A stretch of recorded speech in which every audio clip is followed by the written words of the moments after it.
నమస్తే, welcome to Y news. నేను Pushpa. This news sponsors by Shri Krishna enterprises. Railway station ఎదురుగా మా వద్ద అన్ని టీవీలు, ఏసీలు, ఫ్రిడ్జ్లు మరియు అన్ని రకాల ఫర్నిచర్ హోల్సేల్ ధరలకు అమ్మబడును. ఈ కృష్ణ ఎంటర్ప్రైజెస్ కు విచ్చేయండి. రైల్వే స్టేషన్ ఎదురుగా, మెయిన్ రోడ్, తుని.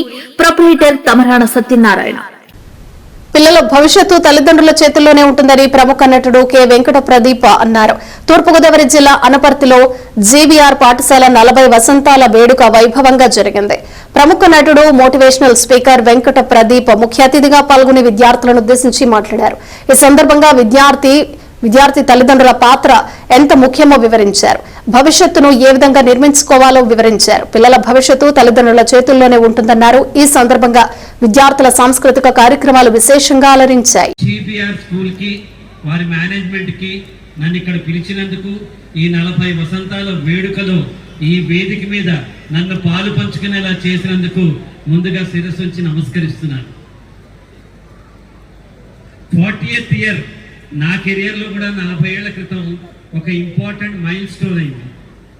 మీరందరూ ఇవాళ చాలా మంది బాధపడుతూ ఉంటారు. పిల్లల ప్రోగ్రామ్ ఇక్కడికి వచ్చాము, ఈ టీవీలో సీరియల్స్ ఏమవుతున్నాయో, జెమిని టీవీలో సీరియల్స్ ఏమవుతున్నాయో, స్టార్ మాలో సీరియల్స్ ఏమవుతున్నాయో, జీ తెలుగులో ఏమైపోతుందో, జయన్ సీరియల్ వస్తుందో రాదో అక్కడ అని మీరు ఆశ్చర్యపోతూ ఉంటారు. కరెక్ట్గా 40 ఏళ్ల క్రితం ఈ స్కూల్ పుట్టిన సంవత్సరం 1986లో తెలుగులో తొలి టీవీ సీరియల్ నిర్మించి దర్శకత్వం వహించి నటించిన వాడు మీ ముందు నుంచున్నాడు. ఇక్కడ 40th ఇయర్ మేము కూడా జరుపుకుంటున్నాం. తెలుగు ప్రేక్షకులుగా, జీబీఆర్ పేరెంట్స్గా ఇది మీకు ఒక వండర్ఫుల్ మూమెంట్. మామూలుగా నేను ఎంతసేపు అయినా మాట్లాడగలను, కానీ ఆయన చెప్పినట్టు గంట మాట్లాడను, తక్కువ టైమే మాట్లాడతాను. మీ అందరికీ ఇంట్రెస్టింగ్గా మాట్లాడతాను. హలో, హాయ్ అంటే వింటున్నారు లేదో అని మధ్యలో టెస్టింగ్ చేస్తున్నాను. మీ అందరికి కూడా ఒక అద్భుతమైన స్కూల్లో మీరు పార్ట్ అయినందుకు ముందుగా అభినందనలు.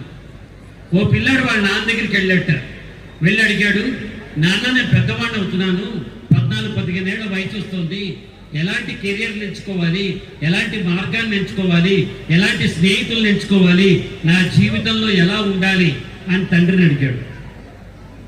అప్పుడు ఆ తండ్రి చెప్పాడు, రే నీకు చిన్న ఎక్సర్సైజ్ చెప్తాను, ఆ పని చేస్తే నీకే అర్థం వస్తుంది, నీకే క్లారిటీ వస్తుంది అన్నాడు. ఏంటి నాన్న అన్నాడు.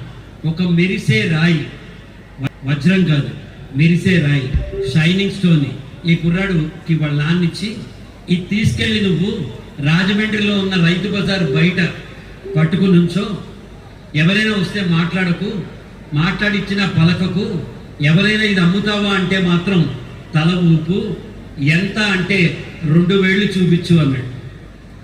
వీడు చాలా ఎక్సైట్ అయ్యి అది తీసుకుని రాజమండ్రిలో రైతు బజార్ బయట నుంచున్నాడు. కాసేపటికి అంకుల్ వచ్చి పలకరించాడు, మాట్లాడినాడు. బాబు ఇది అమ్ముతావా అన్నాడు. తల ఊపాడు. ఎంత అన్నాడు.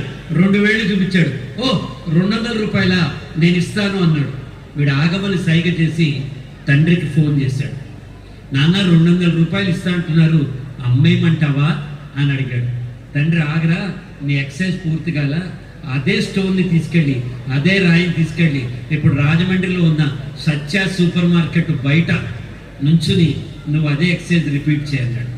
వీడు అంతే ఉత్సాహంగా సత్య సూపర్ మార్కెట్ బయటికి వెళ్ళి అక్కడ నుంచుని ఈ రాయిని అలా పట్టుకుని ఉన్నాడు. కాసేపటికి అంకుల్ వచ్చాడు. బాబు ఇది అమ్ముతావా అన్నాడు. మళ్ళీ తలూపాడు. ఎంత అన్నాడు. మళ్ళీ 2 వేలు చూపించాడు. ఓ 2000 రూపాయలా, నేను నీకు ఇస్తాను, ఇచ్చే అన్నాడు. వీడు ఉత్సాహం ఆపుకోలేక తండ్రికి ఫోన్ చేశాడు. నాన్న 200 కాదు 2000 అంటున్నాడు, అమ్మేద్దామా అన్నాడు. తండ్రి ఆగరా, ఎక్సైజ్ పూర్తి కాల, ఇప్పుడు రాజమండ్రి సెంటర్లో ఉన్న జాయ్ అల్కాస్ లాంటి ఒక డైమండ్ షోరూమ్, వజ్రాల షాపు లోపలికెళ్ళి, బయటకు లోపలికెళ్ళి నుంచో మళ్ళీ ఎక్సైజ్ రిపీట్ చేయాలి. అనపర్తిలో ఉన్న జీబీఆర్ స్కూల్ 40వ వార్షికోత్సవానికి వచ్చాను. What a feeling. 40 ఏళ్ల పాటు ఒక స్కూల్లో వేలాది మంది విద్యార్థులను ఎట్లా తయారు చేయడం అనేది అంతకంటే గొప్ప సోషల్ సర్వీస్ ఉండదండి. ఒక అన్రిప్రజెంటెడ్ ఏరియాలో మంచి మార్కులతో జీబీఆర్ స్కూల్ ఇలా టాప్లోకి దూసుకెళ్ళటం, అలాగే మంచి కార్యక్రమాలు నిర్వహించడం, పిల్లల్ని మామూలుగా అదేమంటారు ఎగ్జామినేషన్ పురుగుల్లా కాకుండా ఆల్రౌండ్ డెవలప్మెంట్ చేయడం అనేది నాకు చాలా నచ్చింది. ఈ భారతదేశంలో 25 కోట్ల మంది పిల్లలు స్కూళ్ళలో చదువుతున్నారు. మనం కనుక ఈ 25 కోట్ల మంది పిల్లల్లో మార్పు తేగలిగితే, ఇద్దరు పిల్లలకు ఒక్కొక్క తండ్రి, ఇద్దరు ఉంటారు కాబట్టి తల్లిదండ్రులు, ఒక్కొక్క తండ్రి కింద తల్లిదండ్రుల కింద ఇంకో 25 కోట్ల మంది పేరెంట్స్ ఉంటారు.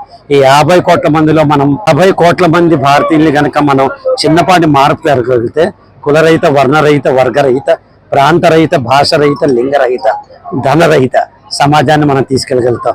భారతదేశం ఇన్ ద యంగెస్ట్, మనం ఎప్పుడు ఎవరి మీద యుద్ధం చేయలేదు, ఎవరి జోలికి వెళ్ళలేదు. అటువంటి దేశాన్ని మనం కొంచెం ఈ కులాలు మతాలతో కాస్త నిర్వీర్యం చేస్తున్నామని నా అభిప్రాయం. స్కూల్స్, ఇట్లాంటి పిల్లలు, ఇలాంటి మాధ్యమాలు, ప్రపంచంలో మనకున్నంత స్ట్రెంత్ ఎవరికి లేదు కాబట్టి మనమే ప్రపంచాన్ని మారుద్దాం.